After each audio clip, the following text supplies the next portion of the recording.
এই শোনো না, আমাদের অন্ধবিশ্বাস চ্যানেলটি যারা এখনো সাবস্ক্রাইব করেননি, প্লিজ সাবস্ক্রাইব করে দাও। আর অল্প কিছু সাবস্ক্রাইবার হলে 1 লক্ষ পরিবার হবে। সবাই প্লিজ সাবস্ক্রাইব এবং বেশি বেশি শেয়ার করে দাও প্লিজ। পরিমা, এতটুকু খেলে রাত যাবে কিভাবে? খেয়ে নাও। রাউসাদ খান বললেন। পুরি চুপ থাকলেও কিছুটা সময়, তারপর বলল, না মেঝো বাবা, পেট ভরে গেছে, জোর করো না। হাত ধুয়ে উঠে গেল দোতলায়। রুমে গিয়ে দরজাটা আটকে দিল, লাইট অফ করে শুয়ে পড়ল। কেউ যাতে রুমে না আসতে পারে এই মুহূর্তে, তাই দরজা লাগিয়ে দিল, বিছানায় শুয়ে পড়ল। অপেক্ষা করতে লাগলো রাত পেরিয়ে সকাল হওয়ার। বাবা যদি কথা বলে সকালে। পরের দিন সকাল মধুময় না হয়ে আরো বিদঘুটে হয়ে গেল। সকাল 11টা বেজে গেলেও পুরি বাবার সাথে কথা বলতে পারল না। সকালে শপিংয়ে যাওয়ার কথা ছিল, পুরি না করে দিল। স্বামীর কাছ থেকে জানলো বাবা বেশ রেগে আছে। এটা জানার পর সে থমথমে মুখে জানিয়ে দিল রেজিস্ট্রি পেপারে সই করবে না সে। তার বাবার মত বড় মত, যতক্ষণ না তার বাবা রাজি হচ্ছে, বাবা এসে বলবে সম্পূর্ণ মত দিবে, ততক্ষণ সে নিজেও কোনো মত দিবে না। সকালে খেয়ে ওই যে নিজের রুমে এসে ঘাটে খেতে বসেছে, এখন পর্যন্ত আর রুম থেকে বের হয়নি। সবাই এসে বুঝেও কাজ হয়নি। ইয়ানের পরিকল্পনার কি হলো? হিটলার শ্বশুরের হিটলার মেয়ে। ইয়ানের কানে কথা পৌঁছালেও তাকে আগের মতোই দেখা যাচ্ছে, বিপরীত প্রতিক্রিয়া নেই তার মাঝে। এখন দেখার বিষয় ইয়ানের পরবর্তী পদক্ষেপ কি হবে। গোধূলি লগ্ন আর আসলো না সেদিন। 2 দিন কেটে গেল, রুম থেকে অতি প্রয়োজন ছাড়া বের হয় না পুরি। পরের দিন চলে এসেছে স্বামী, শান আর তিতলি। শান এখান থেকে প্রতিদিন নিজের মেডিকেলে যায়। তাদের পাঠিয়েছেন রাশেদ। তিনি বাবার কাছ থেকে অনুমতি নিয়ে কাজটা করেছে। ভাইদের মধ্যে সব থেকে শান্ত, চুপচাপ এবং রাগ কম তারই। এই কদিনেই ইয়ানেরও ভাবান্তর দেখা যায়নি। পরীকে থ্রেড দিতেও আসেনি একবারের জন্য। বলা চলে টোটালি পরীর সাথে সেদিনের পর আর দেখাই হয়নি। আর রিয়াদের সাথে তো কথা হয় না পুরীর। রিয়াদ অবশ্যই বুদ্ধিমান, সে জানে কোথায় কি করলে কাজ হবে। মাঝখানে তার মেয়েটা একটু কষ্ট পাচ্ছে। মেয়ের বেলায় সে কঠিন না, তবে দেখাতে হচ্ছে। তেতলের কাছে ফোন দিয়ে সব সময় খবর নেন সবার আড়ালে। সব ঝামেলার মাঝে বাড়ির কারো মাথায় আসে না এদের সমস্যাটা কি। একসময় এরা একে অপরের কত আপন ছিল, একজন শিষ্য, অন্যজন ছিল গুরু। গ্রামে আসলে ইয়ান তো শুধু রিয়াদের সাথেই থাকতো, তার সাথে কত মাঠে ঘাটে স্কুলে গেছে। অথচ কয়েক বছরের সময়ের ব্যবধানে তারা শত্রু আর শত্রুপক্ষে রূপান্তরিত হয়েছে। এমন না পরীকে রিয়াদ ইয়ানের সাথে বিয়ে দিতে চায় না, মেয়ে চোখের সামনে থাকবে, নিজের হাতে গড়া ছেলেটার সাথে থাকবে। তাহলে পরীকে নিয়ে কেন নীরব যুদ্ধ? পরীও আজকাল সব অনুভূতি দূরে ঠেলে নীরব যুদ্ধে যেন নেমেছে। বাবা ছাড়া এক পাও সে নড়বে না। এত বাবা ভক্ত মেয়ে হলে কোনো পুরুষের আর সংসার করা হবে না। বইয়ের জন্য শ্বশুরকে যে কি মানি করে চলতে হবে। কেউ তো একজন আছে যে পুরীকে এই বুদ্ধি দিচ্ছে। বরকে হাতে রাখার বুদ্ধি নাকি? আদতেও কি ইয়ানকে হাতের মুঠোয় করা এত সহজ? শান হেসে হেসে সেদিন প্রশ্ন করলো, কিরে পড়ি, বরকে হাতে রাখার এসব খাটতেরা টেকনিক দিচ্ছে কে তোকে? আমাকেও বল, আমিও তার কাছ থেকে বউ হাতের মুঠোয় রাখার টেকনিকটা নিব। শাইমি শানের বাহুতে চাটি মেরে দাঁত কেলিয়ে বলল, ব্রো, তোর বউকে লিলিয়ে দেওয়ার জন্য আমি একাই যথেষ্ট। একটা তেজি মেয়ে এনে দিব, ঠিক নিশির মতন। নিশিকে এনে দি, তোর সাথে মানাবে। শান উল্টে শাইমির মাথায় থাপ্পড় মারলো। আস্তাগফিরুল্লাহ, কার কথা বলিস? আমার বউ হবে শান্তশিষ্ট। আমার বউ আনার আগে তোকে বিদায় করব। সময় হলে দেখিয়ে দিব। জানিস শুন কি হয়েছে? আমি তো বলতেই ভুলে গিয়েছি, এখন মনে পড়েছে। এ দানিত কি ওইতে ব্যাবে গাদি কোথায় কার? শান ভেঙিয়ে বলল। দুজনের আবার লেগে গেল। চাপা পড়ে গেল শাইমির আগ্রহপূর্ণ বলতে চাওয়া কথাটা। হয়তো কথাটা পরীর কানে গেলে কান খাড়া হতো। যতই হোক, বর বলে কথা। বাঙালি মেয়েরা বরকে পাত্তা না দিলেও দেখা যায় অন্য মেয়ের সাথে যখনই নাম ছড়ালেই তাদের অন্য রূপ বেরিয়ে আসে। অফিসের কাজ ফেলে বেশ বাড়িতে দিন কাটাচ্ছে ইয়ান। সব দায়িত্ব ডেভিডের উপর, আর বাড়িতে বসে নিজেও করছে যথেষ্ট। এমন না যে সে অফিসে না গেলে ব্যবসা শেষ হয়ে যাবে। সে না গিয়েও এত বড় গ্রুপ ইন্ডাস্ট্রি চালাতে পারে অন্যকে দায়িত্বরত করে। ডেভিডের মুখটা ফাটা বেলুন হয়ে আছে। কই ভেবেছিল বসের বিয়ে ছুটি কাটাবে, তা না, বরং আরো কাজ করতে হচ্ছে তাকে। কপালে কপাল, সবই কপাল। গত 2 দিন পর আজকে দেখা মিলল ইয়ানের বিপরীতে কোনো কাজ। সময়টা তখন বিকাল। পাখিরা যেমন নিজ নিরে ফিরছে, সারাদিন কর্মরত মানুষগুলো শেষ বিকালের আলোর মতোই নুয়ে পড়ে বাড়ির পথ ধরছে।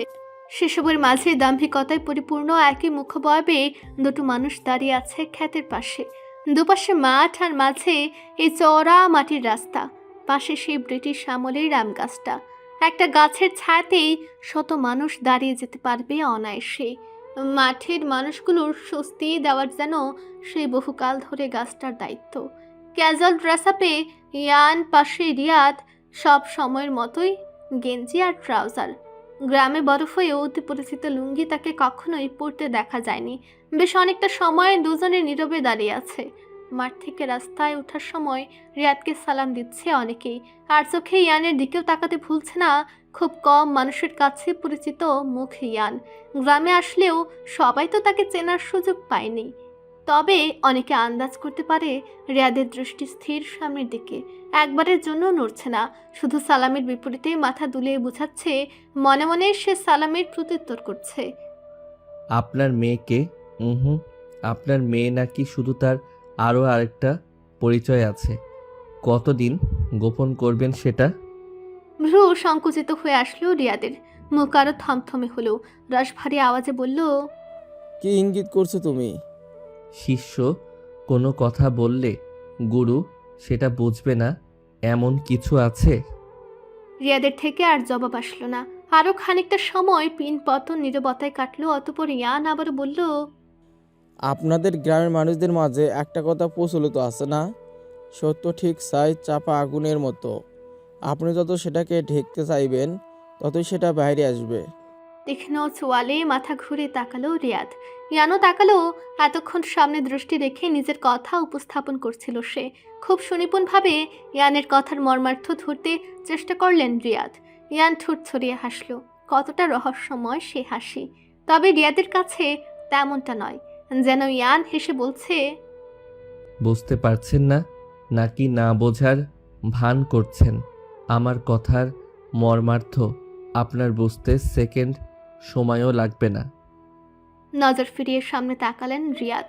ইয়ান দৃঢ় কণ্ঠে বলল, আজ তার কণ্ঠ রস ভারী নয়। আপনার আদরের একমাত্র মেয়েকে বিয়ে করা আমার কাছে কোনো ব্যাপার হলো? আপনার মেয়ের জেদ আমার কাছে খাটে আদৌ? আমি চাইলে জোর করে এতক্ষণে রেজিস্ট্রি করাতে পারতাম, তবে এই পরিস্থিতিতে বাড়তি কোনো ঝামেলা করতে চাচ্ছি না। আপনার মতো না যে নিজের ভালোবাসাকে জয় করতে পারবো না। তারপরও আপনার ভাগ্য ভালো, আমার শাশুড়ির মতো একজনকে পেয়েছেন। কতটা লয়াল সে, কতগুলো বছর সংসার করেও কোনো কমপ্লেইন করেননি। অথচ আপনি তার সাথে কখনো প্রেমিক পুরুষ মানুষ হতেই পারেননি। ওই মহিলার কাছে হয়েছিলেন কি করে? ছোট মায়ের দোষটা কোথায় ছিল? খুব সূক্ষ্ম খোঁচা, সোজ হয়ে ঢুকে ফাল হয়ে বেরোনোর মতো কথা ছিল। রিয়াদের চোয়াল আরো শক্ত হলো, তবে নিজেকে শান্ত রাখলেও আগের মতো। আর মাঝেও সে অনেকগুলো কথা ধরেছে। ভালো না বাসলে পড়ে আসলো কোথা থেকে? ভুলে যেও না, তুমি আমার সামনে নিজের আত্মপ্রকাশ ঘটাও তো আমার মুখও অতটা ভালো হবে না। Be careful. ইয়ান আবারও ঠোঁট ছড়িয়ে হাসলো, মাথা ঝাঁকালো হেসে। রিয়াদের কণ্ঠস্বর আবারও আসলো, আমার মেয়ে, আমি না চাইলে একদিনও সংসার করবে না তোমার সাথে। চেনো আমার মেয়েকে? ফোন করে বলবো শুধু। কিন্তু এই পরিস্থিতি বলতে কি বোঝাতে চাইলে তুমি? ইয়ানের দৃষ্টি এবার শীতল হলো। অভিব্যক্তির পরিবর্তন ঘটল মুহূর্তের মাঝে। শীতল নজরে চাইলো একমাত্র শ্বশুরের পানে। বললাম সত্য ছাই চাপা আগুনের মতো। ঝড়ো হাওয়া আসছে, ছাই উড়াতে এবার কি করবেন? রিয়াদ দ্বিতীয়বারের মতো ঘাড় ঘুরে তাকালেন ইয়ানের দিকে। ঠিক কি বোঝাতে চাইছে ইয়ান? আমার প্রত্যেকটা কাজের পিছনে ছোটোখাটো কারণ থাকে না, আপনি জানেন। গভীরভাবে একবার ভাবা উচিত ছিল, তা না করে মেয়েকে উস্কে দিলেন। এখন আপনি মত দেওয়ার পরও আপনার মেয়ে রাজি হবে না সেটা জানেন। আপনার কোনো আইডিয়া নেই এই মুহূর্তে আমাদের রেজিস্ট্রি হওয়াটা কতটাই ইম্পর্ট্যান্ট। যতই ধর্মীয়ভাবে বিয়ে হোক, আইনিভাবে হওয়াটাও জরুরি এখনকার সময়ে, নয়তো নয়তো কিসের কথা বলছো তুমি আশফিক? ইয়ান তাকালো রিয়াদের চোখের দিকে, ঠিক আগের মতোই শীতল। এত বছর পর আবারও পুরনো কোনো কিছুর পূর্বাভাস। পুরো বাড়িতে লাইটিং আর ফুল দিয়ে সাজানো হয়েছে। সন্ধ্যার আগে সাজানো শেষ, তবে যেই অনুষ্ঠান সন্ধ্যার পর রাতে হওয়ার কথা ছিল সেটা গড়িয়ে এখন সকালে। হবেই বা না কেন? ইয়ানের কথা ফুলে গেছে। রিয়া দেশে মত দেওয়ার পর মেয়েকে বোঝানোর পরও পুরি বেঁকে বসেছে। তার বেঁকে বসার কারণ অস্পষ্ট। আজ ভোর সকালে পরীর কাছ থেকে ওর ফোন ছু মেরে নিয়ে এসেছে ইয়ান। সেই মুহূর্তে পরী ফোনেই ডুবেছিল। এমন একটা পরিস্থিতিতে সে বসে বসে ভাববে ফোনে ডুবে থাকার পরিস্থিতি। তীক্ষ্ণ দৃষ্টি দিয়ে ইয়ান পরীকে শাসিয়ে চলে গেছে। পরী হতভম্ব হয়ে চেঁচিয়ে উঠল মৃদু স্বরে। দরজা পর্যন্ত ছুটে গিয়ে ইয়ানের হাত ধরেও লাভ হলো না।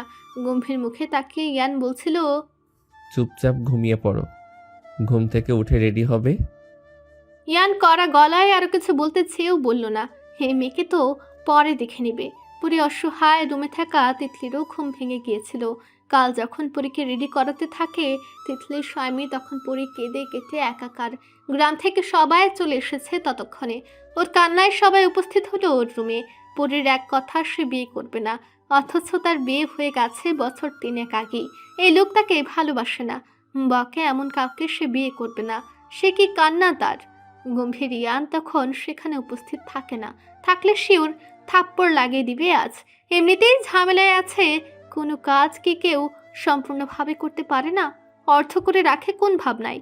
এত বুদ্ধি তাদের, ভবিষ্যতে কখনো সমস্যা যাতে না হয় সেই ব্যবস্থা করতে পারে না। রায়দ এসেছে। ইয়ান রাগ নিয়ন্ত্রণ করার জন্য ছাদে গেল। বুঝতে পারলো রায়দ। নিজেও পেছনে পেছনে আসলো ছাদে। কি হয়েছে বলতো? কিছু বুঝতে পারলাম না। মেয়েটাকে আর একটু সময় দে, ওর সাথে মিশে দেখ। বাচ্চা মেয়ে, একটু নরম ব্যবহার করলে দেখবি সব ঠিক। একটু নরম হয় ইহান। ওরই তোর তো বউ, বাচ্চা অবুঝ মেয়ে, বোঝ একটু। এটা নরম ব্যবহার করে বোঝানোর সময় না ভাই। বিয়ে করার জন্য পাগল হওয়া ছেলে আমি। সব ঝামেলা 20 বছর আগে থেকে পাকিয়ে এখন 20 বছর পর আমাকে সামলাতে হবে। তারা কি করেছে? রায় দাবাক হলো। ইয়ানের কণ্ঠস্বর উচ্চ অনেকটাই আজ। ইয়ান তো এমন না। কি হয়েছে? রায়দ ইয়ানের কাঁধে হাত রেখে বলল, শান্ত হ। কি হয়েছে? কি বলছিস এসব? আমাকে বলতো ঘটনা কি? ইয়ানের থেকে উত্তর পাওয়া যায় না। এবারের প্রত্যেকটা সদস্যের উপর ওর রাগ। পরীর কান্নাকাটির কাছে হেরে গিয়ে রাতে হলো না। অবশেষে আবারও শাড়ি পরে, গায়ে অলংকার পরে মায়াবী পরে নিজের মায়া ছড়াচ্ছে। 10 জন কাজিনের বিপরীতে শান আর স্বামী যথেষ্ট সারা বাড়ি মাথায় করে রাখার জন্য। তাই করছে তারা। তবে তিতলি নিশ্চয় পরীর সাথে আলাদা করে কথা বলার সুযোগ হচ্ছে না। মা, চাচি, দাদি কেউ না কেউ থাকছে, অথবা শান স্বামী। সে শুধু পরীকে দেখে যাচ্ছে ওর এমন আচরণের কারণে। সে সময় স্বামী এসে তিতলিকে হাঁক ছাড়ল। তিতলি পরীর উপর থেকে দৃষ্টি সরালো। পাশে দাদি বসে আছে, তাই কিছু না বলে ঘর থেকে বেরিয়ে আসলো। কয়েক পা এগোতেই অপ্রীতিকর ঘটনার সম্মুখীন হলো। রায়দের সামনে পড়ল। তার থেকে কয়েক হাত দূরে দাঁড়িয়ে আছে তৌহিদ তাসরিন।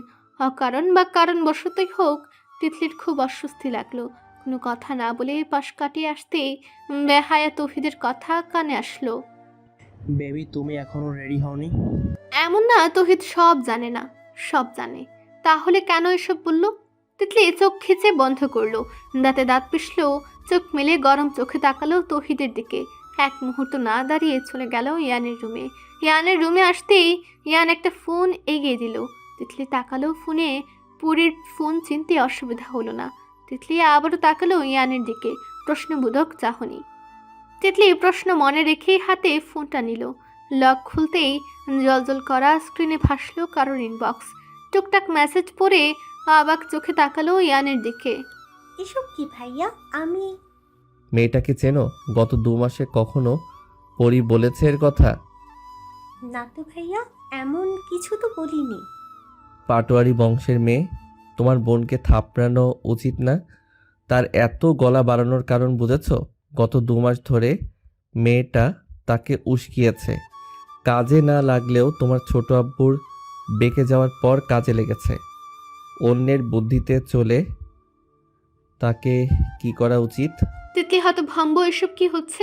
ছোট আব্বু মত দিয়েও যেন একটা সূক্ষ্ম চিন্তায় পড়েছে। তার কপালে চিন্তার ভাঁজ।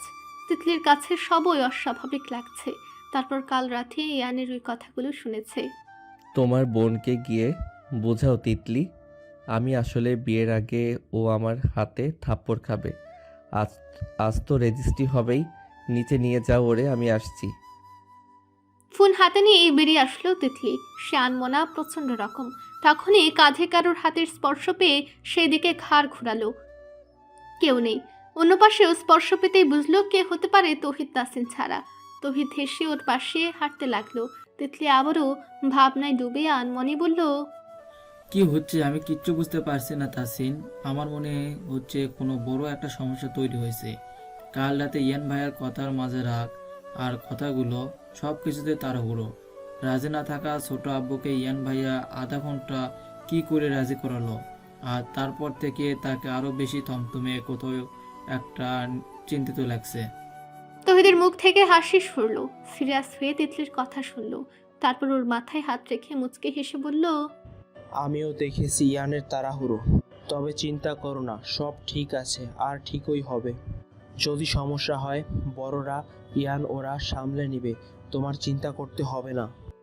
তিতলি দীর্ঘ নিঃশ্বাস ছাড়লো। সব তো বললো না। এখনই যে ফোন, পটুয়ারিরা আসলো কোথা থেকে এখানে আবার? ওরা আছে মানেই ঝামেলা বড়। পরীকে নিয়ে আসা হলো নিচে। সবাই উপস্থিত সেখানে। পরী বাবার কাছে গিয়ে তাকে জড়িয়ে ধরলো। আব্বু এমন কেন করছো? ওই লোকটা আমাকে ভালোবাসে না। দেখো না কেমন খারাপ ব্যবহার করে সব সময়। চলো না গ্রামে যাই, আমি এখন বিয়ে করব না। কেন আমার কথা শুনছো না? আমার কান্না পাচ্ছে। আমি তো বড় হয়েছি, কে আমাকে ভালোবাসে আর বাসে না তা বুঝি না আমি। রিয়াদ মেয়ের মাথায় হাত রাখলেন, নরম কণ্ঠে বললেন, বিয়ে তো তোমাদের হয়ে গেছে সোনা, ধর্মীয় বিয়ে, আসল বিয়ে সোনা। একটা রাষ্ট্রীয় নিয়ম অনুযায়ী আইনভাবে এটার সাক্ষী রাখা হয় আম্মু। গ্রামে নিয়ে যাব রেজিস্ট্রিতে, আর আপত্তি করো না। তোমার বাবা তোমার জন্য ভুল সিদ্ধান্ত নেবে না, এটা মানো তো? পরী মাথা নাড়ায়। আরো একবার তাকায় অসহায় চোখে দাদুর দিকে। মায়ের দিকে তাকানো না তাকানো সমান। সে তো আগে রাজি। 2 মিনিটের মাথায় ইয়ানো চলে আসলো। বড় হলরুমে মানুষের ছড়াছড়ি, সবাই আপন মানুষ। আফিয়া এগিয়ে গিয়ে পরীকে নিয়ে সোফায় বসালেন। অন্য সোফায় একজন উকিল কাগজপাতি ঘাটাঘাটি করছে। ইয়ান সোজা এসে বসলো পরীর পাশে। 2 ইঞ্চি দূরত্ব তৈরি হয়েছে। তিতাস এসে বসলো পরীর পাশে। মাথায় হাত বুলিয়ে মুচকি হাসি দিল। কিছু রেডি অ্যাডভোকেট? রাওয়াজ খানের কথায় মাথা নেড়ে সম্মতি দিলেন 35 বছরের উকিল। আমি আর শান নিয়ে আসলো মাঝারি সাইজের একটা ফ্রেম, যার মাঝে সুন্দর করে রেজিস্ট্রি পেপার। শাইমি তিতাসের দিকে ওটা এগিয়ে দিয়ে বলল। তিতাস সেটা হাতে নিল। শান ক্যামেরা নিয়ে রেডি হয়ে গেল ভিডিও ছবি করার জন্য। পরে নিশ্চুপ হয়ে আছে। তিতাস সবার দিকে চোখ ঘুরিয়ে তাকে বলল, সব তো রেডি, তাহলে আর দেরি করার কিচ্ছু নেই। সবাই সায় দিতেই কাচের টি টেবিলের উপর রাখলো সেটা তিতাস। পরীর কাঁধে হাত রাখলো। একটা সুন্দর প্যাখুম লাগানো কলম ইয়ানের দিকে এগিয়ে দিয়ে বলল, আগে সাইন কর ইয়ান। এই শান রেডি তো? কোনো মুহূর্ত যেন বাদ না যায়। শান হাত উঁচিয়ে হেসে সায় দিল। ইয়ানের লুক ফর্মাল। গম্ভীর মুখে ওটা হাতে নিয়ে সহজে সাইন করে দিল। নিজের নামটা ছোট ছোট অক্ষরে লিখে কলমটা এগিয়ে দিল পরীর দিকে। পরী ঠায় বসে রইল। তিতাস ওর কাঁধে আস্তে করে আঙ্গুল দিয়ে টুকা দিল, বোঝালো কলমটা নিতে। তবু পরী বসে রইল মাথা নত করে। চোখ ছলছল করছে। কোথা থেকে কোনো একটা গানের মিউজিক আসলো কানে। পরী ভারী নিঃশ্বাস ফেলছে। তিতাস ওর হাত ধরে হাতে কলমও গুজে দিল। শোনা প্লিজ সাইন কর। কারোর সাথে না মিশলে তোকে চেনা যায় না। আমি বলছি ইয়ান তোর জন্য বেস্ট, আর কখনো বকবে না তোকে ইয়ান, সত্যি বলছে। ফ্রেমটা ওর কুলের উপর দিল তিতাস। পুরী শক্ত করে কলমটা ধরলো। আগের বার কি অনুভূতি ছিল ওর মন নেই, ভুলে গেছে। এখন কেন এত কান্না আসছে, ভয় লাগছে। শক্ত করে চোখ বন্ধ করে নিতেই সদর দরজার কাছ থেকে অনেক মানুষের আওয়াজ কানে আসলো জোরালো ভাবে। ক্ষণকাল সময়ের ব্যবধানে ওর কপালে ভাঁজ পড়ল। কথা কানে আসছে, তখনও চোখ বন্ধ। আইলাইনার কাজলে আঁকা চোখ জোড়া মিলে তাকালো। চোখ ভেজা। দেখলো সবার দৃষ্টি দরজার দিকে। ও নিজেও প্রশ্নবোধক চাহনিতে ঘাড় ঘুরে তাকালো তার পাশে সোজা দরজার কাছে।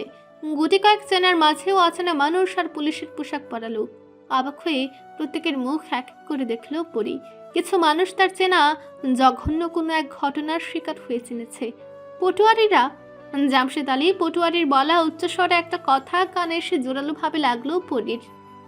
পাটুয়ারি বাড়ির মেয়েকে তাদের কারোর অনুমতি ছাড়া বিয়ে দেওয়ার সাহস কিভাবে দেখালেন? আপনারা সুবিচার করেন, অন্যায়ের কাছে আপোষ করেন না, অথচ আমার বাড়ির মেয়েকে নিয়ে কি সব নোংরা খেলায় নেমেছেন? জামশেদ আলীর উচ্চস্বরে পুরো হল রুমে নিস্তব্ধতা এনে দিল। সবার দৃষ্টি দরজার পানে ওনাদের দিকেই। তবে সবার হতভম্বতার মাঝে ইয়ান নজর সামনে আনলো। হাত দুটো মুষ্টিবদ্ধ করে নিল রাগে। গম্ভীর মানুষ আর রক্তচোটা মানুষগুলোর মাঝে বিশাল তফাৎ। তবে গাম্ভীর্যের মাঝেও রক্তচোটা ধরনের মানুষ আছে। ইয়ান হলো স্বভাবগত গম্ভীর। রাগ হোক যাই হোক, শান্ত মস্তিষ্ক অসাধারণ সব কথা বলার ক্ষমতা রাখে। তবে এবারের মানুষগুলোর কাজ ইয়ানকে রাগে দিচ্ছে বারংবার। পরীর হাতের উপর নিজের পুরুষালী হাত রেখে ওর গম্ভীর আওয়াজে বলল, পরি, লিসেন টু মি। পরি, পরি। বার কয়েক ডাকার পর পুরী অবাক চাহনিতে তাকালো ইয়ানের দিকে। এই দিয়ে দুবার ইয়ান ওকে পরি বলে ডাকলো। বেশ মিষ্টি লাগলো শুনতে এই পরিস্থিতিতেও। ইয়ান নিজেকে শান্ত করলো মুহূর্তে। পরীর দিকে তাকিয়ে নরম কণ্ঠে বলার চেষ্টা করলো, সাইন কুইকলি পরি, আমার কথা শোনো, আগে সাইনটা করো।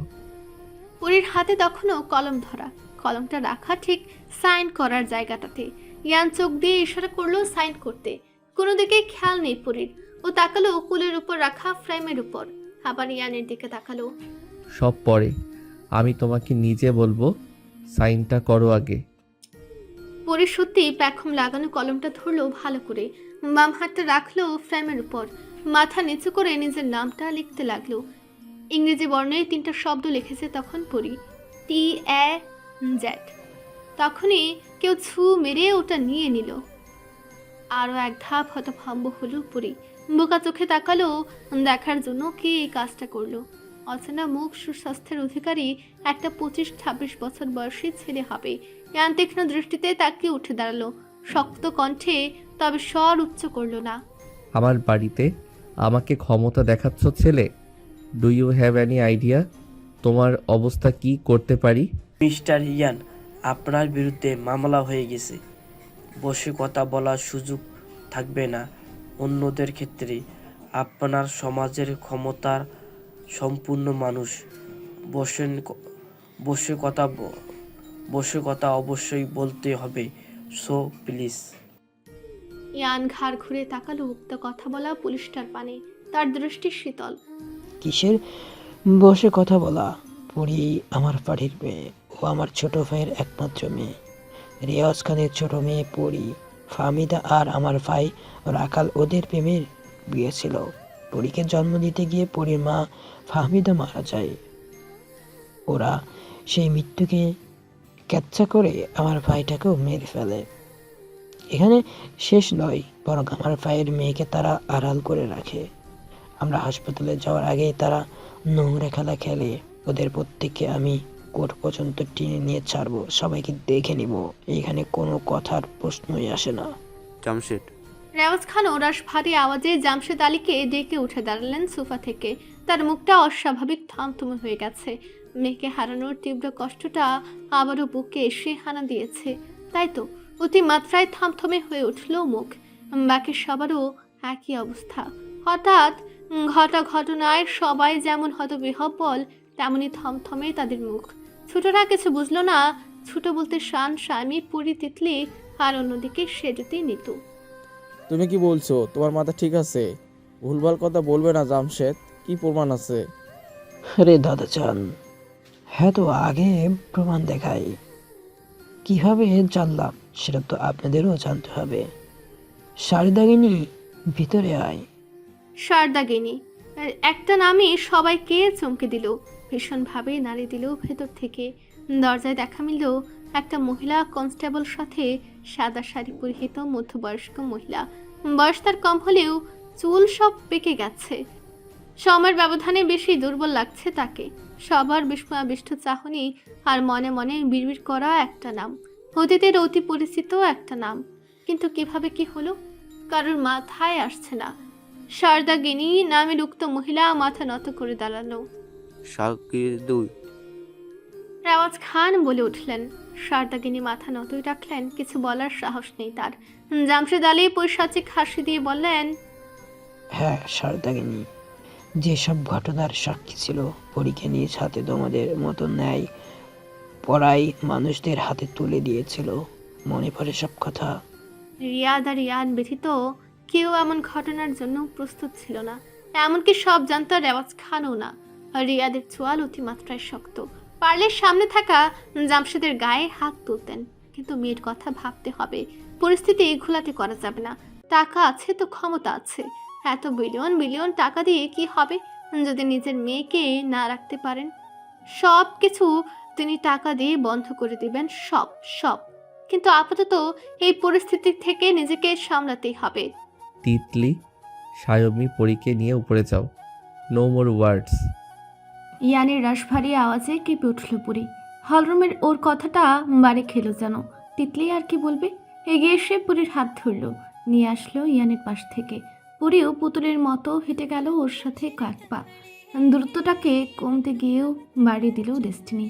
তৌহিদ উক্ত ছেলেটার হাত থেকে ছু মেরে কারুকার্য করা ফ্রেমটা নিয়ে চোখ গরম করে দাঁতে দাঁত পিষিয়ে নিচে স্বরে বলল, শালা ক্ষমতা দেখাস কোথায়? নিজ পায়ে বের হতে পারবি না।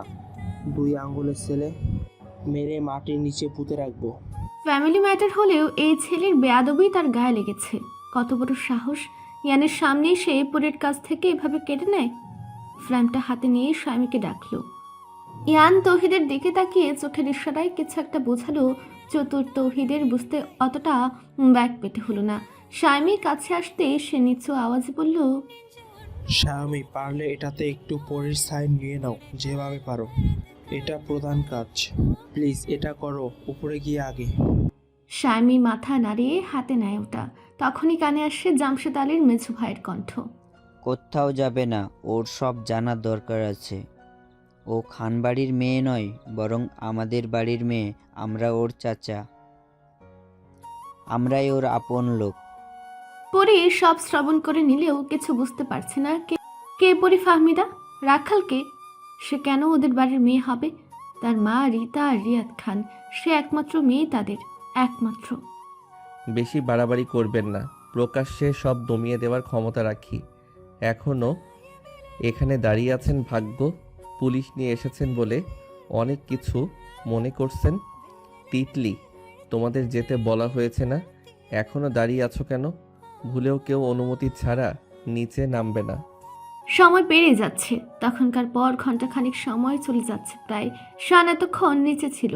ওদের রুমে ওরা 3 জন মেয়ে অবস্থান করছিল। শুধু মাঝে রিজা একবার এসে খিচুড়ি পাকানো কথা বুঝিয়ে দিয়ে চলে গেছে।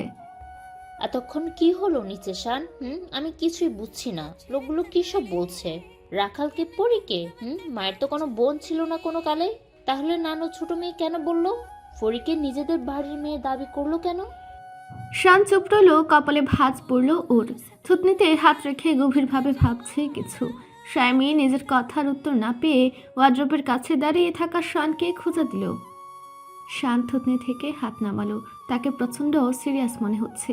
আগের মতো ভাবাবেগ মুখে জবাব দিল, না স্বামী, আমি এতক্ষণ থেকেও কোনো কথার আগা খুঁজে পাইনি। সব জটলা পাকানো, তবে বড়সড় ঝামেলা আছে। আরে এই লোকগুলো তো খারাপ, কি নোংরা। সব বানিয়ে বানিয়ে বলছে মেনে নিতে হবে। সব শত্রুতা আমি করছে। তিতলি তাকে ছিল শূন্যে। সেও অনেক কিছু ভাবছিল। পরে পুরোটা সময় নিশ্চুপ। খাটের বোর্ডের সাথে হেলান দিয়ে বসে আছে শাড়ি পরে। সাজসজ্জা সব আগের মতোই আছে। স্বামীর কথায় তিতলি মান মনে বলল, না রে, সব মিথ্যা না। তোরা জানিস না, আমাদের একটা ফুপি ছিল আর তোদের একটা খালামণি। আমরা চাচাতো ভাই বোনেরা যেমন 3 ভাই 2 বোন, ঠিক তেমনই আমাদের বাবা চাচারাও 3 ভাই 2 বোন ছিল। সবার ছোট ছিল পরি ফাহমিদা। সৌন্দর্য, রূপ, লাবণ্যে তার মতো একটা পাওয়া যেত নাকি 10 গ্রামেও সন্দেহ ছিল। পরি ঠিক দেখতে হয়েছে ছোট ফুপির মতো, হুবহু এক। তাদের পার্থক্য করা যায় গায়ের রঙে। সুখময় সেই দিনগুলি গ্রামের এমন কোনো মানুষ ছিল না যে জমিদার বাড়ির ছোট মেয়েকে চিনত না। বাচ্চা থেকে বুড়ো কেউ বাদ ছিল না। তাকে দেখা যেত রোদে পোড়া মানুষগুলোর সাথে। হুটহাট কোথা থেকে উদয় হয়ে বায়না করতো এই ফসলের কাজ সে শিখবে। তাই কি আর হয়, জমিদার বাড়ির মেয়ে যে। কিন্তু সেও তো ছিল নাছুরবান্দা। বাবা ভাইদের কাছে কোনো কিছু চেয়ে কখনো পায়নি এমন হয়নি। সেভাবে গড়ে উঠেছিল। অতিরিক্ত কোনো কিছুই তো ভালো না। আফিয়া যেমন ভালোবাসা পেত, পরেও ঠিক তেমন ভালোবাসা পেত। ওর চঞ্চলতার কারণে আরও বেশি আহ্লাদ পেত। এই আহ্লাদে ওকে ছোটোখাটো বিষয়গুলোতে অনেক বেশি জেদ করে দেয়। তাকে ঘরে আটকে রাখা বিশাল যুদ্ধের বিষয়। দরজা দিয়ে আটকে রাখলেও যেন চড়ুই পাখির মতো কোথা থেকে বেরিয়ে আসতো। এত ব্যাপুরার মাঝেও এই 17 বছরের মেয়েটা একজনের কাছে সে লজ্জায় নুয়ে যেত। স্কুল বা কলেজ সব সময় না যেতে চাওয়া মেয়েটা একটা সময় এসে সব কাজের ঊর্ধ্বে এটাই তার অন্যতম কাজ। সেই পথে যে তার প্রেমিক পুরুষ থাকতো, যাকে প্রত্যেকবার দেখলে মনে দোলা দিত অন্যরকম ভালো লাগা। এই ভালো লাগার শেষ নেই, না এই ভালো লাগা কাউকে বোঝানো যেত। মাঠ পেরিয়ে রাস্তায় উঠতে দেখা মিলত পরি ফাহমিদার শখের পুরুষটার। পাশে থাকতো 2 বান্ধবী রীতা আর নাসরিন। তারা আসতো অন্য দিক থেকে, সেখানেই এক হতো। গজ কয়েক দূরে যেতে আবার নাসরিনের প্রেমিক পুরুষ দাঁড়িয়ে থাকতো। আর রীতা, তার গন্তব্য সব সময়ই কলেজ ছিল। মাঝপথে দাঁড়ানোর মতো মানুষ কখনো বানানো হয়নি তাকে। সাহস পেত না। পুরুষদের থেকে যতটা দূরত্বে থাকা যেত ততটাই থাকতো।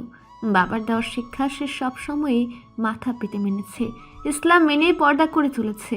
হালাল সম্পর্কের মাধ্যমে আসা স্বামী নামক পুরুষটার জন্যই তো সব ছিল তার। তবে কে জানতো হঠাৎ সব এভাবেই উলট পালট হয়ে যাবে।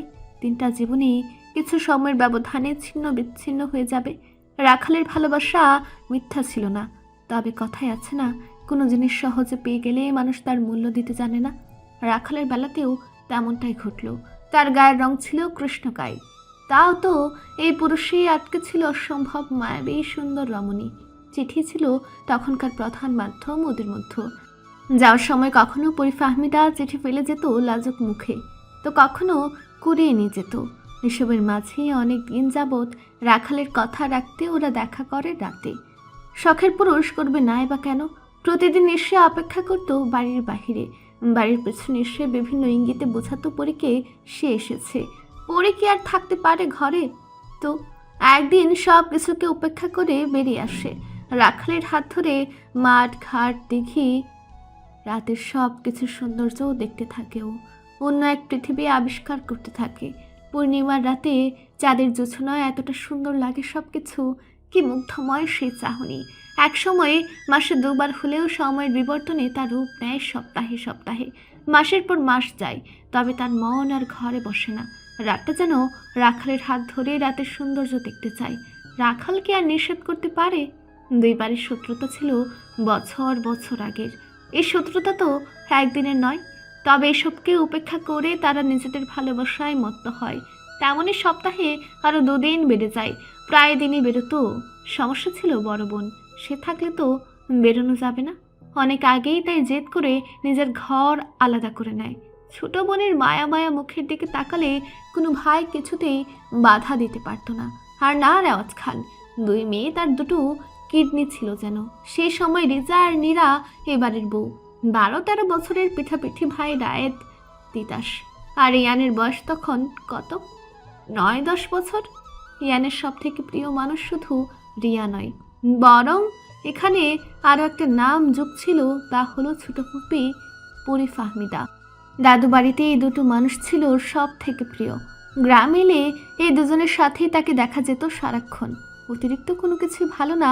পরি সবার আহ্লাদে জেদে ব্যাপরোয়া হয়ে ওঠে। তেমনই রাখালের প্রেমে অন্ধ।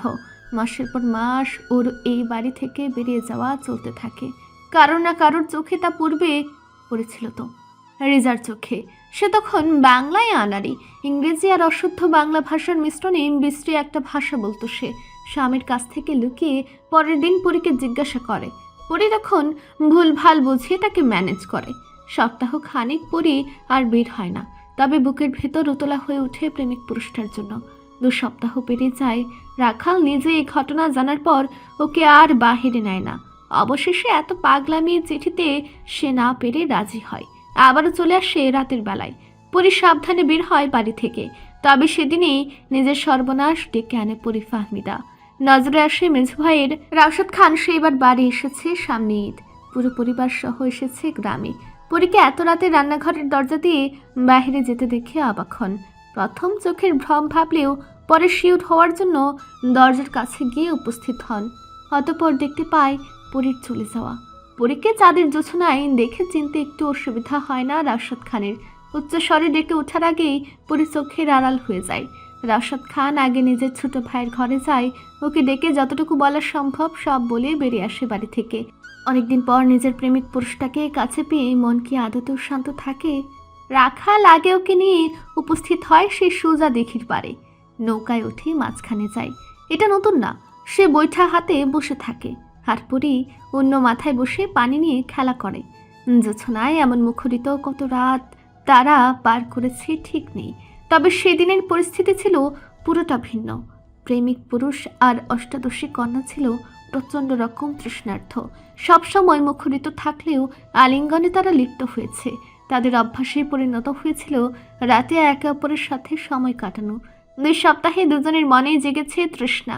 একে অপরের দিকে চেয়ে থাকার মাঝের রাখাল এগিয়ে আসে ওর কাছাকাছি। 2 হাতের আঁচলায় পরীর মুখটা ধরে। সময় নিয়ে চেয়ে থাকে অপলক সেই অতিময় সৌন্দর্যে পরিপূর্ণ মুখটার পানে। কপালে উষ্ঠ ছোঁয়াতেই পরি চোখ বুজে নেয়। শখের পুরুষটার 2 হাতের উপর নিজের হাতটাও রাখে। আর কত রাখাল, কেন বাড়িতে বলতেছো না?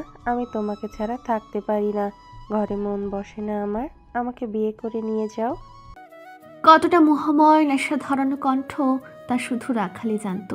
পরীর মাথার সাথে নিজের মাথা ঠেকে গম্ভীর কণ্ঠে বলে, নিয়ে যাব, তোমার জন্য লাল টুকটুকে একটা বেনারসি কিনবো, যেটা পরে তুমি আমার ঘরে পা রাখবা, আমাদের ছোট সংসার হবে। পরি জোরে একটা শ্বাস নেয়। তার নিজেরও কেমন যেন লাগছে। সজ্ঞানী থেকে চলে যায় ভ্রমে। সেই ভ্রম থেকে একে অপরের অনেকটা কাছে চলে আসে। বুঝতেই পারে না তারা কি করতে চলেছে। ব্যাপরোয়া মন আর বেসামাল স্পর্শে পরে নিজেও রাখালকে টানে সেদিন নিজের কাছে। গভীর থেকেও গভীর হয় ভালোবাসার স্পর্শ।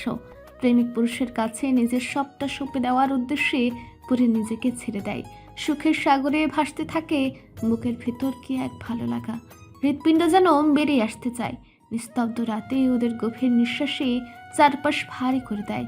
মাঝারি আকারের নৌকার উপর যখন দুটো শরীর একে অপরের আলিঙ্গনে ব্যস্ত, ঠিক তখনই সেই মুহূর্তেই জঙ্গলের দিক থেকে কেউ টর্চের ক্ষীণ আলো ওদের উপরে ফেলে। মাথা থেকে পা পর্যন্ত বিচরণ করতে থাকে সেই আলো। একদমই কম আলো, তাতেও যা সর্বনাশ হওয়ার হয়ে যায়। টর্চ লাইট একটা হলেও মানুষ যে কয়েকজন তা বুঝতে অসুবিধা হয় না পরি আর রাখালের। পরি রাখালকে জাপটে ধরে নিজেকে আড়াল করতে চায়। আতঙ্কিত কণ্ঠে ডেকে ওঠে, রাখাল, ভয় পেও না পরি, নিজেকে সামলাও, পোশাক ঠিক করো, ওরাও তো ভালো করে মুখ দেখতে পায় না, আমরা এখনই পালাবো, কিছু হবে না। পরি ওভাবে জড়ি থেকেই এক হাতে গায়ে ওড়না টেনে নেয়। নিজেকে ঠিক করে রাখালের বুকেই মুখ গুজে রাখে। রাখাল বৈঠা হাতে নিয়ে এগিয়ে যায় খাটের দিকে। ওরা আসার আগে যেতে হবে। রাতের ইয়াবা গাঁজা পার্টি ওরা। রাত বিরাত ওরাই থাকবে এখানে। ছেলেগুলো ইতিমধ্যে চিৎকার চেঁচামেচি করছে, নোংরা ভাষায় গালি দিয়ে দৌড়ে আসছে। ওদের চেঁচামেচিতে গ্রামের লোক চলে আসবে তাতে সন্দেহ নেই। পরে আরও আতঙ্কিত হয়ে কাঁপতে শুরু করে। রাখালেরও ঘাম ছুটে যায়। পরীকে বোঝাচ্ছে কিচ্ছু হবে না, অথচ নিজেই চিন্তায় চিন্তায় শেষ। ঘাটের কাছে এগিয়ে আসতে আসতে রাখাল পরীকে বুঝিয়েছে নৌকা থেকে নামার পর উত্তর পূর্বের রাস্তা দিয়ে সোজা দৌড়ে চলে যেতে, কোনো পেছনে তাকানো নেই, ভয় না পেয়ে চলে যেতে হবে। কিন্তু পরীকে আর যায়, সে রাখালকে ছাড়া যাবে না, এক কথা। রাখালকেও যেতে হবে। যেদি পরীর কাছে রাখালের কথা হার মানে। নৌকা থেকে নেমে উপরে দৌড়ে উঠতেই দুজনের পা থেমে যায়। একে অপরের হাত ধরেছিল। হতভম্বতা ঘিরে ধরে দুজনকে। পাথরের মতো দাঁড়িয়ে যায়। পেছনে এসে দাঁড়ায় সেই গাঁজাখুরি ছেলেগুলো। সামনে দুজন ব্যক্তিকে দেখে তারাও থেমে গেছে। যেই ভাইদের কখনো ভয় পায়নি, সেই ভাইদের দেখে আজ ভয়ে ওর অজ্ঞান হওয়ার অবস্থা। কি করবে এখন? রাখাল পরের মুখের দিকে তাকায়। সামনে লণ্ঠন হাতে দাঁড়িয়ে আছে রাশাদ আর রিয়াদ। পরেও তাকায় একবার রাখালের দিকে। রিয়াদের দৃষ্টি ওদের ধরে রাখা হাতের উপর শান্তভাবেই তাকিয়ে আছে। রাখাল যখন বুঝলো, নিজেই ছেড়ে দিল পরীর হাত। রিয়াদ এগিয়ে আসলো, থমথমে ওর মুখ। এগিয়ে আসার সাথে সাথে সর্বোচ্চ শক্তি দিয়ে একটা থাপ্পড় মারলো পরীর গালে। পরী কোনোভাবে রাখালকে ধরে ব্যালেন্স রাখলো। জল ভরা চোখে ভাইয়ের দিকে তাকিয়ে গলার জোর এনে বলল, তুমি আমাকে মারলে ছোট ভাইয়া, তুমি আমাকে মারলে।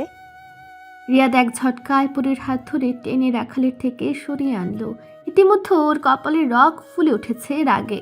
সেকেন্ড না পেরোতে আরো কয়টা থাপ্পড় পরীর গালে লাগিয়ে চিৎকার করে বলল, কতদিন ধরে চলছে এসব পরি? জবাব দে, তোরে জবাই করে নদীতে ভাসাই দেবো আমি। পরী গালে হাত দিয়ে ফুঁপে কেঁদে ওঠে। রাউসাদকে আঁকড়ে ধরে। সে মানবে কি করে তার ভাই তার গায়ে হাত তুলেছে, যারা কখনো ফুলের টোকা পর্যন্ত দেয়নি। যত বড় অন্যায় করুক তার কাছে তা ছোট, তা বলে ভাই তাকে মারবে? রিয়াদ রক্তচক্ষু নিক্ষেপ করে এগিয়ে আসতে নিলে রাউসাদ থামায় তাকে। বড় ভাইয়ের কাছ থেকে পরীকে আনতে পারবে না বুঝতে পেরে রাখালের দিকে তাকায় রিয়াদ। গটগট করে কাছে এগিয়ে গলা ধরে থাপ্পড় মারতে থাকে রিয়াদ। মাটিতে ফেলে একের পর এক লাথি মারতে মারতে চেঁচিয়ে বলে, বাপের পরিচয় বল, তোর সাহস কী করে হয় আমার বোনের দিকে হাত বাড়ানোর? রাতের বেলায় বাড়ি থেকে বের করে আনিস, তোর কলিজা বের করে ছিঁড়ে ফেলবো। শক্তির সামর্থ্যে পরিপূর্ণ সুঠাম দেহি রিয়াদের কাছে রাখাল নিতান্তই বাচ্চা। পেরে না উঠে মার খেতে থাকে, কিছু বলার সুযোগও পায় না। আগুনে ঘি ঢালার মতোই ওই ছেলেগুলোর থেকে একজন বাজে ভাষায় বলে ওঠে, পেটান পেটান মাইরা ফেলেন। রাতের বেলা মাইয়া নিয়া আইসা নৌকায় কাপড় খুলে মস্তি করে। এতটা নোংরা কথা রিয়াদের কানে আসতেই ওর পা থেমে যায়। হাত মুষ্টিবদ্ধ করে চোখ বুজে নেয়। নিজের কলিজার বোনটার সম্পর্কে কেউ এমন কিছু বললে আদতে গায়ে সহ্য হয়? চোখ খুলে ঝড়ের ব্যাগে এগিয়ে গিয়ে সেই ছেলের কলার ধরে মুখে ঘুষে দেয়। মারতে মারতে হেসে বলে, কার সম্পর্কে কথা বলি মাটিতে পুঁতে রাখবো, কালকের সকাল দেখতে পারবি না। আরে ছাড়েন, নিজের ঘরের মাইয়া আইয়া প্রত্যেক দিন নোংরামো করাতাছে, তাতে সমস্যা নেই। আমরা কইলে সমস্যা? মাইয়া ঠিক করেন গিয়ে আগে। এদের বাহিরে রাখলে পুরো গ্রাম জানাজানি হয়ে যাবে। রিয়াদ মাথা চেপে ধরে সরে আসে। রাগে পুরো শরীর কাঁপছে। বুকের ভেতর যে বুক ফাটা কষ্ট হচ্ছে সেটা কে বুঝবে? কলিজার বোন তার কতদিন ধরে এসব করছে। ভাইয়ের কথা বিশ্বাস হয় না রিয়াদের। তার বোন কিসের জন্য রাতে বের হবে? কিন্তু ভাই এসব কি? চোখের ভুল? অবিশ্বাস্য মনে বাড়ি থেকে বেরিয়ে আসে। পেছনের দরজা দিয়ে বেরিয়ে আসে। পেছনের গেটে যে কাটা দেওয়া থাকতো এত সব সরিয়ে দেওয়া। বাহিরে একজোড়া চটি পড়েছিল। চিনতে দেরি হয় না রিয়াদের। অবাক চোখে ভাইয়ের দিকে তাকায়, বুক ধক করে ওঠে। খুঁজতে খুঁজতে যখন আসছিল জোড়া দিঘির দিকে, তখনই কানে আসে চেঁচামেচি। এগিয়ে আসতে আসতেই সামনে পড়ে যায় প্রিয় বোনটা। আদরের, খুব আদরের। বুকে আগলে রেখেছে ছোট্ট থেকে। আফিয়াও ভালোবাসা পেয়েছে। পরি হওয়ার পর পরি আরও বেশি ভালোবাসা পেয়েছে। ছোটবেলার কত স্মৃতি আছে বোনের সাথে। বৃষ্টির দিনে নিজেরা কাদায় মাখামাখি হোক, বোনের দুই বাহু ধরে কাদা পার করে দিত। বাড়িতে মা কখনো রেগে ওকে মারতে গেলে 3 ভাই 1 বোন এসে সামনে দাঁড়িয়েছে। হাত নেড়ে একসাথে বলেছে, না আম্মা যান। 5 ভাই বোন মিলে পুরো বাড়িটা মাথায় করে রাখতো। মাসখানেক পর আফিয়ার বিয়ে ঠিক হয়েছে। ভালো ছেলে পেয়েছে, চোখের সামনে বড় হতে দেখেছে। থাকবেও আশেপাশে, তাই তো এই সিদ্ধান্ত। এরপর সব এলোমেলো হয়ে যায়। রিয়াদ সেই মুহূর্তে দাঁড়িয়ে ছেলেগুলোর একটা ব্যবস্থা করে যাতে ওরা মুখ না খুলে। আর রাখালোকে তো আধ মরা করে পরীর চোখের সামনে। পরীর সে কি কান্না! ভালোবাসার মানুষটার এমন অবস্থা দেখে তাকে ধরে রেখেছিল রাউসাদ। পরীকে বাড়ি নিয়ে যায় রাউসাদ, আর রিয়াদ থেকে যায় রাখালের ব্যবস্থা করতে। অনেক কিছু আছে করার। যাওয়ার সময় পরী মাটিতে বসে পড়ে চিৎকার করে কান্না করে বলতে থাকে সে রাখালকে ভালোবাসে, ওকে ছাড়া বাঁচা সম্ভব না। তখন রাউসাদ রেগে হাত ওঠায়, তবে থাপ্পড় মারতে পারে না। জোরে একটা ধমক দিয়ে টেনে নিয়ে যায়। রাতের আড়ালে মানুষের কানে চিল্লাচিল্লি যেও লাভ হয় না। ওনারা গুটি কয়েক আসতে আসতে রাতের আড়ালে সব ঢেকে যায়। তাতে কি আর কাজ হয়? বাড়ির পরিবেশ হয়ে ওঠে থমথমে। বিয়ের আমেজটা মুহূর্তে শেষ হয়। সারাদিন পুরীর পাগলামো ও কান্না কাটিতেই দিন যায়। পরিবেশ আরো খারাপের দিকে যায়। জাহানারা মাঝে মাঝে রেগে বটি নিয়ে যান মেয়েকে মেরে ফেলতে। ঘোলাটে পরিবেশে আফিয়ার বিয়ে হয়ে যায়। পুরীর জানা ছিল না বাহিরের দেশে সেটেলড হওয়া রেওয়াজ খানের ছোট বোনের একমাত্র ছেলের সাথে ওর বিয়ে ঠিক হয়। ও জানতে পারে বিয়ের পর, আফিয়া আসার পর। এত বোঝ পরিবারের প্রত্যেকের ভাইয়েরা মেরেছে আর আসেনি ওর কাছে। ভাবিরা মা বোন সবার বুঝকে উপেক্ষা করে এটা জানার পরও ব্যাপরোয়া হয়ে যায়, আরও নিজেকে শেষ করে দেওয়ার ভয় দেখায়, চেষ্টাও করে। আফিয়া আর বিয়ে করে সংসারটা করা হয় না। আবির একজন ইঞ্জিনিয়ার, চাইলেও থাকতে পারতো না। আফিয়াকে এই বাড়িতে রেখে সে শহরে চলে যায়। আফিয়া মাসখানিক বাপের বাড়িতেই পড়ে থাকে। ছুটিতে আবির আসতো গ্রামে। সবটাই জানা তার। নাসরিন দেখা করতে আসে পরীর সাথে। সেই সুযোগ কাজে লাগিয়ে পরী কান্নাকাটি করে ওকে মানায়। বান্ধবীর অবস্থার মুখের উপর না বলতে পারে না নাসরিন। সেও তো ভালোবাসে, তাই এই কষ্ট বোঝে। বিয়ের তখন 7 দিন বাকি। নাসরিনকে দিয়ে চিঠি পাঠায় রাখালের কাছে। রিয়াদ যখন জানতে পারে রাখাল পটুয়ারি বংশের ছেলে, সে তখন যাই মানার চান্স ছিল সেটা জানার পর সব শেষ হয়ে যায়। পরীর তখন 18 বছরে পড়ে গেছে বয়স। প্রত্যেকবারের জন্মদিন তার কাছে হয় আকাশ সমান আবকতা নিয়ে, আর এবারে তো তার ভাইয়েরা আসলোই না। অথচ পরীর অজানায় ওর ঘুমিয়ে থাকলে প্রত্যেকটা ভাইয়ের দীর্ঘ নিঃশ্বাসে ভরে ওঠে ওর ঘর। কষ্টের সময়টাতে যেন ঘড়ি বেমানি করে, একদমই এগোতে চায় না। প্রতিটা মিনিট যেন ঘন্টার সমান। এভাবে পার করতে করতে এগিয়ে আসে বিয়ের দিন। পরী একেবারে শান্ত হয়ে যায় এই 1 সপ্তাহে। সৌন্দর্যে ভাটা পড়েছে 1.5 মাসে। সবাই হয়তো ভেবেছে মেনে নিয়েছে, সবার বোঝ বুঝেছে। বিয়ের আগের দিন রাতে 3 ভাই এসে একে একে বোনের মাথায় হাত বুলিয়ে যায়। অনেক কিছু বলার থাকে, তবে বলতে পারে না। পরীও অভিমানে নিশ্চুপ থাকে। পরের দিন সকালটা এমন হবে কেউ ভাবেনি। পরী পালিয়ে যায়।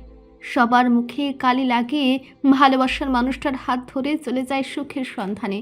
আদতেও কি সুখী হতে পেরেছিল? এসব ঘটনাকে কথা কেন্দ্র করে রেওয়াজ খানের বোন আর কখনো দেশে আসেনি। একমাত্র ভাইয়ের সাথে সব সম্পর্ক চুকিয়ে ফেলে। পরীকে ঠিক সে কতটা পছন্দ করেছিল তার ইয়ত্তা নেই। ছেলেও পছন্দ করেছিল, ছেলের পছন্দ তো অনেক আগে থেকেই। রেওয়াজ খান নিশ্চুপ থাকতেন সব জেনেও। আদরের মেয়েদের চোখের আড়াল করতে চান না কখনো তিনি। তেতলি জোরে একটা নিঃশ্বাস ফেলে। কখন ওর চোখের কোণে 1 ফোঁটা পানি এসেছে তা জানা নেই। বুঝে উঠতেই হাতের আঙুল দিয়ে সন্তর্পণে লুকিয়ে ফেলে। হাঁটুতে থুতনি রাখা ওদের তো শর্ট কাটতে বলল। সে জেনেছিল প্রত্যেকটা দিনের বিবরণ। তাকে বলেছিল তার মা রিজা। নাসরিন যে পরীকে সাহায্য করেছে এটা যখন জানতে পেরেছিল রিয়াদ, তখনই বিয়ে ভেঙে দিয়েছিল নাসরিনের সাথে। যে ভালোবাসার মানুষ তার বোনকেই সাহায্য করে, তার কাছ থেকে কেড়ে নেয়, তাকে সে কিভাবে ক্ষমা করবে? 3টা হতভম্ব মুখ চেয়ে আছে তিতলির পানে। তাদের কাছে এসব ধোঁয়াশা ছিল এতকাল। জানতেও পারেনি তাদের একটা ফুপি বা খালা ছিল। স্বামী হতভম্বতার মাঝেই উত্তেজিত হয়ে বলল। তিতলির সময় নিলেও অনেকটা। নিজেকে সামলিয়ে ধীর কণ্ঠে বলল, নিচে বলল শুনিসনি? বেঁচে নেই, সে মারা গেছে। আমি আর কিছু জানি না। মা বলেনি পরের কাহিনী। জানতে চাইলে বলেছিল এর পরের কাহিনী কখনো কারো সামনে আনা যায় না। এর পিছনে অনেক ঘটনা আছে, যা সারা জীবনের জন্য মাটির নিচে কবর দেওয়া হয়েছে। সবার মধ্যে মৃদু একটা উত্তেজনা রয়ে গেল। পরে কি হয়েছিল, সে কিভাবে মারা গেল, আসল কাহিনী কি ছিল, আর রাখালকেই বা কেন মারল? কিন্তু জানবেই বা কোথা থেকে? এত ক্যাচ্ছা কাহিনী, মন ভাঙ্গা এক কল্প কাহিনীর মধ্যেই দিনটা যেন কখন শেষের পথ ধরল। তখন সময় ছিল দুপুরের শেষ ভাগ। পুরো ঘরটাতে নিস্তব্ধতা গ্রাস করেছে। দোতলায় কারোর পায়ের আওয়াজে তিতলির কান খাড়া হলো। সে হাঁটু থেকে মুখ উঠালো। 1 মিনিট না যেতে ঘরে নক করলো কেউ। তিতলির দৃষ্টি ছিল দরজার পানে। দেখলো তৌহিদ হাঁটু জড়িয়ে বসেছিল। এতক্ষণ ব্যাট থেকে নেমে দাঁড়ালো। তৌহিদ এত কিছু না খেয়াল করেই এগিয়ে এসে ওদের উদ্দেশ্যে বলল, সাইন করিয়েছো? দাও তো, ওটা লাগবে। শাইমি ভাবাচাকা খেয়ে গেল। সে তো এত কিছুর মাঝে ভুলেই গেছে। ওর মুখের দিকে তাকিয়ে তৌহিদের বুঝতে বাকি রইল না। পরে সে আগের জায়গায় বসে আছে, তবে পার্থক্য সে ঘুমিয়ে পড়েছে। তিতলিও মাত্র খেয়াল করলো সেটা।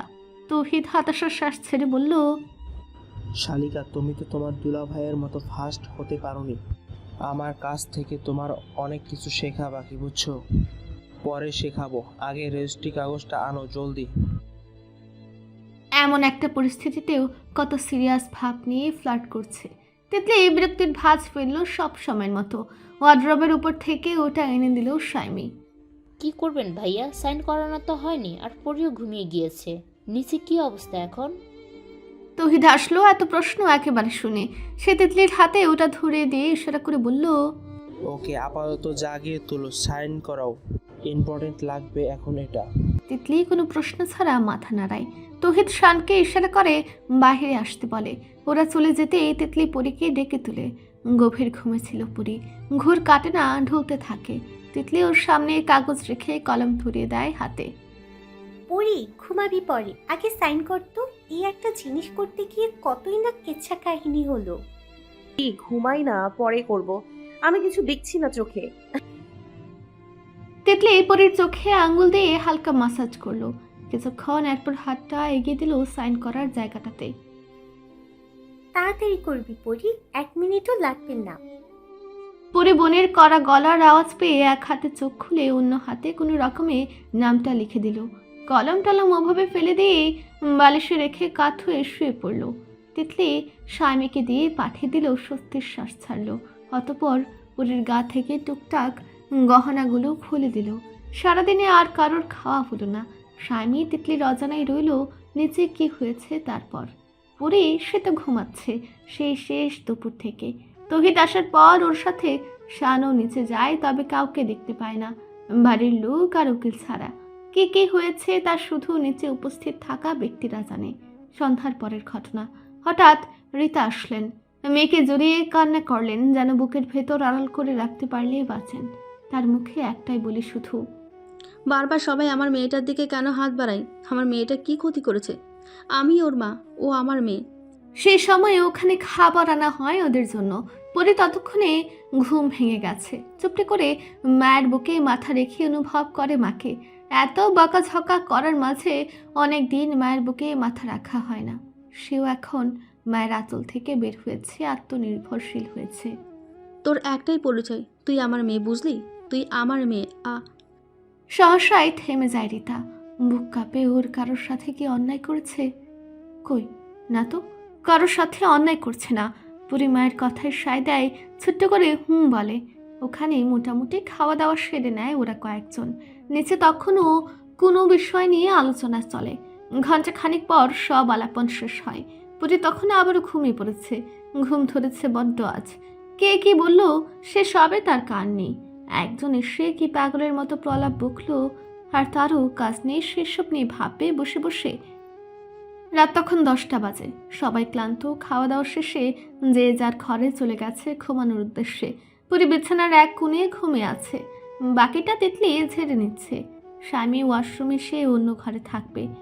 দরজার সামনে ইয়ান এসে দাঁড়ালো। তার নিঃশব্দে পদচারণ সব সময়ের মতোই ট্রাউজারের পকেটে হাত গুজে গম্ভীর মুখে দাঁড়িয়ে আছে। দরজায় টোকা দিল হাত এগিয়ে।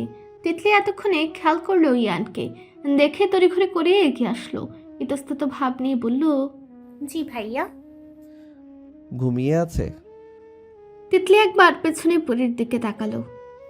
হ্যাঁ ভাইয়া, ক্লান্ত হয়তো, আমি ডাকবো ভাবছিলাম, এখনই চেঞ্জ করেনি। ইয়ানের থেকে আর কোনো জবাব পাওয়া যায় না। তাকিয়ে আছে পরীর দিকে। পরী উল্টো দিকে ফিরে শুয়ে আছে। শাড়ির বেহাল অবস্থা। অস্বস্তি লাগলো তিতলির, তাই আমতা আমতা করে বলল, আপনি ভিতরে যান ভাইয়া, আমি একটু নিচ থেকে আসছি। তিতলি না দাঁড়িয়ে সোজা হাঁটা ধরে। বড় বোন হয়ে এই হলো জ্বালা। তারপর ছোট বোনের বিয়ে আগে হয়েছে। ছোট বোন তার সাথে থাকলে, ইয়ান ভাইয়া আসলে তার কি অস্বস্তি লাগবে সেটা কাকে বোঝাবে ও তো আর ঘাসে মুখ দিয়ে চলে না, সবই বোঝে। স্বামীটা তো রয়ে গেল ওয়াশরুমে। ওটা তো আর এক হাদারাম। পরিকল্পনা করেছিল কয়েকদিন ধরে ইয়ান ভাইয়ার বাসরের খাট সাজিয়ে টাকা নেবে। এখন নে দেখ। ইয়ান ভাইয়া বউ নিয়ে না চলে যায়, সে তার বউকে কে রেখে যাবে তোর জন্য? আবার নাও নিয়ে যেতে পারে। আগামী 10 মিনিটে তো তিতলির ঘরে যাবে না। তিতলির ভাবনার মাঝে সামনে ভূতের মতো এসে দাঁড়ালো তৌহিদ। ঠোঁটে তার খেলা করছে মন মাতানো হাসি। তিতলি সব সময়ের মতো বিরক্তি প্রকাশ করে। কি চাই? তোমাকে চলো চাই, বিয়েটা করে নি। তোমার তো সুযোগ ছিল, করলে না কেন? আদেও মেয়ে তো। তিতলি চোখ রাঙিয়ে তাকায় তৌহিদের দিকে। তৌহিদ থেমে যায়, পরক্ষণে ঠোঁট ছড়িয়ে হাসে। তিতলি চোরা চোখে চারপাশ দেখে তৌহিদের দিকে সতর্ক বাণী ছুড়ে দেয়।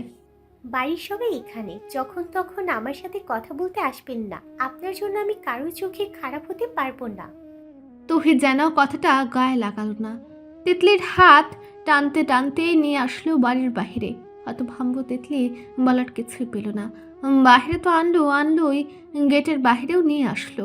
বাড়ির চারকোনা লাইট জ্বালানো, কোনো এক জায়গায় একটু অন্ধকার নেই। তৌহিদ ওকে একটা বাইকের কাছে এনে দাঁড় করালো। এতক্ষণ তিতলির ভয়ে বুক কাঁপছিল, কেউ যদি দেখে ফেলে। চিন্তা এখনো দূর হয়নি। মনে হচ্ছে এই লোকটার মাথা যদি ফাটিয়ে দিতে পারতো। বাড়ি এসে কয় মিনিটও স্বস্তির শ্বাস ফেলেছে।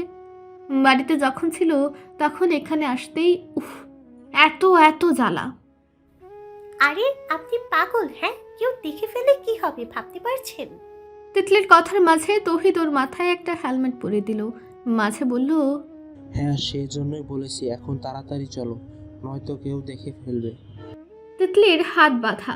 লোকটা এমন কাজ করে না, ওর বিরক্তির মাত্রা আকাশ ছুঁয়ে যায়। তার উপরও কিছুই করতে পারে না। তিতলি কখনো খেয়াল করলো না এই তৌহিদ তাসিনের উপর বিরক্তি দেখাতে গিয়ে ওর মধ্যে একটা চঞ্চল ভাব ফুটে ওঠে। আগতা বাইকে বসে পড়লো। তৌহিদ হেলমেট পরে আগেই বাইকে উঠেছে। তিতলি উঠতেই ছড়ের ব্যাগে টান দিয়ে মুহূর্তে সরে গেল সেখান থেকে। কারোর চোখে কি পড়েনি? ইয়ান এসে দাঁড়ালো পুরীর পাশে। ট্রাউজারের পকেটে তখনও হাত গুজে রাখা। চেয়ে থাকলো পুরীর দিকে। হাত খোপা করা ছিল চুল, খোপা ঢিলে হয়ে ব্যাংক লেয়ার কাটের চুল বেড়ে এসেছে। মায়াবতীর মায়া আরও এক ধাপ বেড়েছে। এই উজ্জ্বল শ্যামা মেয়েটাকে এভাবে দেখলে কে না আটকাবে? ইয়ানকে আটকায়? সে তো তার সত্তা লুকিয়ে রাখতে ভালোবাসে। পরীর দেখে কিছুক্ষণ চেয়ে থাকলো, অতঃপর চলে যাওয়ার জন্য নিঃশব্দের পদচারণ চালাতে গিয়েও থেমে গেল। আবারও ফিরে আসলো। পকেট থেকে পুরুষালী হাত দুটো বের করলো। বয়সের পার্থক্য, মনের পার্থক্য, স্বভাবের পার্থক্য সব দ্বিধা ভুলে দু হাতে পরীকে নিজের কোলে উঠে নিল। বন্দি করলো বাহুডোরে। রুম থেকে প্রস্থান করার জন্য বড় বড় কদম ফেলতে ফেলতে মনে মনে আওড়ালো, you are my legal wife. When it's happens you must understand me, that is with me. তোমাকে কষ্ট আমি দিব, অপমানও আমি করব। If you don't understand me, আমার জীবনের সাথে জড়িয়েছো, বুঝবে না কেন? আর একটু থামলো ইয়ান। কথাগুলো মনে মনে আওড়াতে নিজের রুমের সামনে চলে এসেছে। একটু থেমে ঘরে পা রেখে দৃঢ় গভীর কণ্ঠে জোরালোভাবে বলল, and to love I need you. Shaimi বেচারা ওয়াশরুম থেকে বের হয়ে ভ্যাবলার মতো চেয়ে থাকলো রুমে। ওর কালো আর বাদামের মিশ্রণের পিঠ পর্যন্ত চুলগুলো ভেজা। সারাদিনের এত ছটকা খেয়ে ও কোমায় চলে গিয়েছিল। সে সব মাথা থেকে ঝেড়ে ফেলার জন্য ভাবলো একটা শাওয়ার নেওয়া যাক, তারপর ঘুমটা ভালো হবে। জল জ্যান্ত দুটো মানুষকে দেখে ও ওয়াশরুমে গেল। এসে দেখছে ঘুমন্ত মানুষটা তো নেই, সাথে জাগ্রত মানুষটাও কোথায় গেল? একটা প্রাণের চিহ্নও নেই, হাওয়ায় উড়ে গেল। শাইমের উপস্থিতিতেই দুই মানবের সে নিয়ে গেল তাদের, অথচ তা জানতেও পারল না বোকাশোকা মেয়েটা। শাইমি ঘর থেকে বের হয়ে পুরো বাড়ি চক্কর দিয়েও পেল না। অবশেষে শানের ঘরের সামনে এসে দরজা ধরে দাঁড়ালো। এশান আছিস রুমে? কাঠের ভারী দরজায় টোকা মেরে বলল শাইমি। শান হয়তো জেগেছিল, তাই ওর এক ডাকে দরজার সামনে চলে আসলো। কিরে পেতনি, কি চাই এখন? তিতলি আর ফরিদ কোথায় জানিস? পুরো বাড়ি খুঁজে আসলাম, পেলাম না। শান বুকে হাত গুজে দাঁড়ালো, এমন একটা লুক দিল যেন শাইমি একটা ভাল্লুক। শানের লুক স্টাইল না বুঝে শাইমি বলল, বালুকের মতন চেয়ে আছিস কেন? দেখছিস নাকি বল? শান ফিক করে হেসে দিল। ওর মাথায় একটা থাপ্পড় মেরে বলল, ভাল্লুক আমি না তুই। সারা বাড়ি খুঁজেছিস, ওরা সারা বাড়ি এই রাতে কি করবে? নিজেদের রুমে আসে দেখ, যা এইখান থেকে। শাইমি নাক ফুলে কোমরে হাত রেখে চোখ শুরু করলো, চিবিয়ে চিবিয়ে বলল, গাদা, আমি তোর মতনই গাদা। শাওর নিতে গিয়েছিলাম, বেরিয়ে দেখি তিতলি আর পরি কেউ নেই, অথচ আমি ওদের রেখেই শাওর নিতে গিয়েছিলাম। জলজান্ত মানুষ ওরা উধাও হলো কোথায়? সারা বাড়ি খুঁজে পেলাম না। ছাদে গিয়েছিলি? আরে হ্যাঁ, একজন বৃত্তকে ফাটিয়েছিলাম নেই, পরি তো ঘুমাচ্ছিল। শান এবার সিরিয়াস হলো, পেছনে ফিরে একবার রুম দেখে বলল, একটা জিনিস খেয়াল করেছিস? কি জিনিস? শাইমি বিরক্ত ভাব নিয়ে বলল। শানের মুখটা সিরিয়াস। কারোর রুমে যায়নি। শান দুই পকেটে হাত গুজে বাইরে এসে দাঁড়ালো, ভাবুক ভঙ্গিতে মাথা নেড়ে আবার বলল, ব্রো রুমে থাকতেই পারে, কিন্তু তিতলি? বাকি সবাই এখন ঘুমাবে, কারোর রুমে কি যাবে? যেতে পারে, কিন্তু কথা হচ্ছে তহিদ ব্রো ঘরে নেই। আমাকে বলল আসছে, তারপর আর আসেনি। কাহিনী কি বলতো? আসার পর থেকে কেমন তিতলির সাথে ফ্লার্ট করতে দেখছি। কই, আমি তো দেখলাম না। বুদ্ধু, তোর চোখ আছে, দেখবি? চোখ কান খোলা রাখা লাগে আমার মতো। কানা হয়ে হাঁটলে আর বয়রা হয়ে চললে এমনই হয়। তোদের দিয়ে কিচ্ছু হয় না। ব্রোর কাছ থেকে টাকা নিতে চাইনি ঘর সাজিয়ে, আজ তো হলো না। নজর রাখবি, না নিয়ে গেলে। আমার দোষ দিবি না শান। আরে আজব, আমি কি জানতাম নাকি? এত ঘটনা হয়ে গেল, তারপর এসব মাথায় থাকে? তুই পাহারা দিতে পারলি না? শান, সায়মি, ওখানে কি করো তোমার? ঘুমিয়ে পড়ো, যাও যে যার রুমে। শাহাদাত আঙ্গুল তুলে বলেছিল শাইমি, তখনই কোত্থেকে রাশেদের কণ্ঠ আসলো। শান শাইমি তাকালো, বড় মামাকে দেখে দুজনে চুপ হয়ে গেল। আস্তে করে সায় দিয়ে একে অপরের দিকে তাকালো, কিছু একটা ইশারা করে চলে গেল। দুই যমজ ভাই বোন চোখে কি ইশারা করলো ওরাই ভালো জানে। শীতের সময়টাতে বাহিরে আগুন জ্বালিয়ে বসে থাকার মধ্যেও এক অন্যরকম ভালো লাগা কাজ করে। এমনটা কখনো করা হয়নি তিতলির, তবে তার নিজেরও না জানা ছোট ছোট আনন্দ ইচ্ছাগুলোকে খুব যত্নে পূরণ করে তৌহিদ নামের ৩৩ বছরের পুরুষটা। ৩৩ বছরে সে ২১ বছরের প্রেমিক পুরুষ হয়ে উঠেছে। এমনটাও হয়। প্রেমিক পুরুষ কিসের? তিতলি তো মানে না, আর না কখনো মানবে। ও তো প্রেমে বিশ্বাসী না। আগুনের দিকে তাকিয়ে শত জল্পনা কল্পনা করছে ও। দুই হাঁটুতে হাত রেখে তার উপর থুতনি রেখে তাকিয়ে আছে সেই আগুনে। তার সামনেই বসে আছে সুদর্শন পুরুষ তৌহিদ তাসিন। ইয়ান ভাইয়ের ফ্রেন্ড কিভাবে হয়? দুই মেরুর দুজন। ও প্রশ্নটা করে ফেলল। নিয়মিত ভালোবাসার গল্প শুনতে এবং পড়তে আমাদের অন্ধবিশ্বাস চ্যানেলটি সাবস্ক্রাইব করে পাশে থাকা বেল আইকনটি ক্লিক করুন। ধন্যবাদ সবাইকে।